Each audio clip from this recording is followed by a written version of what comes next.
నిలుచుండునని వారితో చెప్పెను.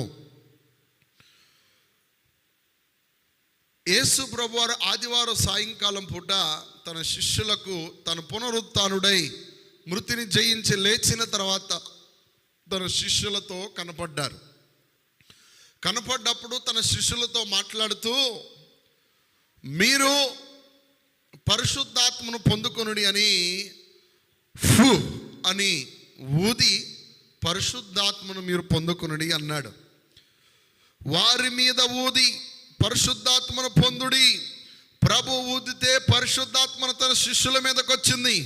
ప్రభు ఊదితే, రక్షకుడైన ప్రభు ఊదినప్పుడు పరిశుద్ధాత్మను శిష్యులు పొందుకున్నారు.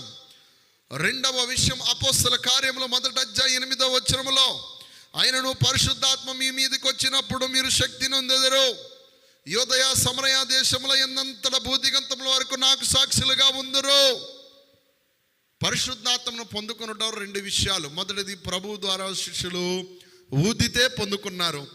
రెండవది, అకస్మాత్తుగా సడన్గా పరిశుద్ధాత్మ వారి మీద కుమ్మరింపబడినట్లుగా.